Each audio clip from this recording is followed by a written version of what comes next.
السلام عليكم ورحمة الله وبركاته. ازاي شو اخبار جالسين؟ خلونا نوصل هذا الفيديو اكبر عدد ممكن من اللايكات. اول شيء اشتقتوا لي، ما بعرف يعني اخر فيديو صار لي منزله من 12 يوم، بس يعني عادي بدكم تستحملوا علي شوي. فاليوم هو يوم الجمعة، وانا راح اصور لكم اكثر من فيديو مشان ما اقطع على هي القناة، وراح احاول انه كل جمعة اصور من 3 ل 4 فيديوهات مشان اسمع على مدار الجمعة. وشغلة تانية انه انا مرضان صار لي يومين، فمشان هيك ونزلت فيديو على قناتي الأساسية. إذا ما حضرتوه روحوا حضروه. المهم هلا خلينا نبلش الفيديو.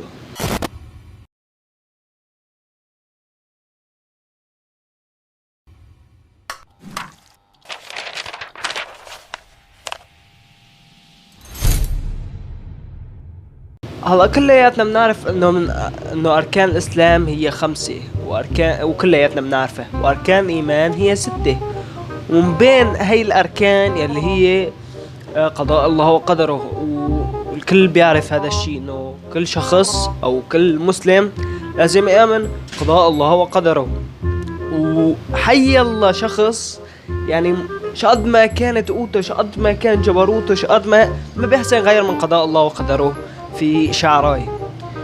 فنزلت غنية وضربت على تيك توك، وكل العالم يعني صارت تنزل عنها، وما لا يمكن هي فهمانة ايش الكلمات ولا ما يفهمانة. لا خلاص ناخذ اي حيالله غناية ونصور عليها فيديو وننزلها، بس المهم انه يكون في ترند ومشاهدات. الغنية هي اسمها حسب الاسم والنصيب.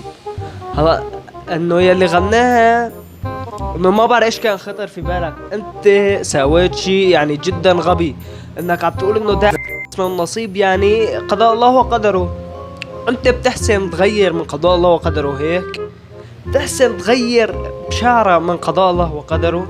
يعني ايش كان خطر على بالك لما عملت هي الغنية؟ وطبعا للأسف انه في بعض المشاهير عمروا على هي الغنية. مثلا شوفوا لي هذا الفيديو. طبعا مثل ما انتم شفتوا ام البيس بيسان اسماعيل، بيسان انت يعني مفروض انك مؤثرة، شلون عم تصوري فيديو على هاي الغنية؟ شلون ممكن انك تصوري فيديو على هاي الغنية؟ انا ما بعرف. يعني انت اليوم يعني انت مؤثرة، ممكن تأثري بكتير ناس واغلبهم اطفال، انه يصيروا يغنوا عادي انه داس على اسمه النصيب. انت حاولوا انكم تشاركوا هذا الفيديو مشان العالم تعرف شو هو الاسم والنصيب. الاسم والنصيب هي انه قضاء الله وقدره، مثل ما قلت لكم، وما حدا بيحسن يغير اي شيء من هذا الحكي. ولكن خلينا نشوف كمان فيديوهات. عن اسم والنصيب انا حكاهي مع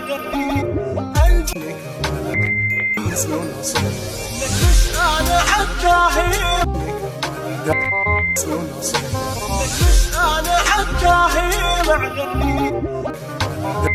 اسم والنصيب انا حكاهي اسم والنصيب انا حكاهي مع. طبعا مثل ما شفنا فيديوهات كثيرة عن هاي الغنية، ولازم تعرفوا انه قضاء الله وقدره ما حدا بيحسن يغير فيه.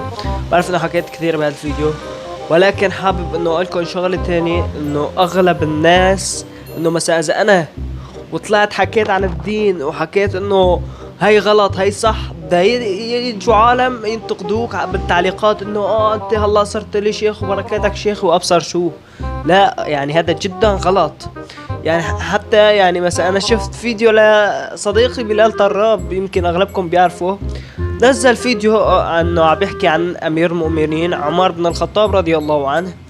فهون قريت انا عنده التعليقات، كاتبين له امير المؤمنين علي، وكاتبين يعني صلى الله عليه وسلم. يعني متخيلين كمية الغباء يلي عندهم، متخيلين اي الكمية يلي عندهم. فاولا واخرا نقول حسبي الله ونعم الوكيل. وللشخص يلي منزل هاي الغنية، حاول انك تعرف معنى الكلمات يلي انت عم تكتبها او انت عم تغنيها، لانه انت رح تتحاسب عنها يوم القيامة. وطبعا كلياتكم كل اللي مصورين على هاي الترند لازم تعرفوا انه في اخرة، في يوم حساب. فبس هون كنا وصلنا لهذا الفيديو. اذا عجبكم الفيديو حطوا لايك، اشتركوا في القناة، السلام.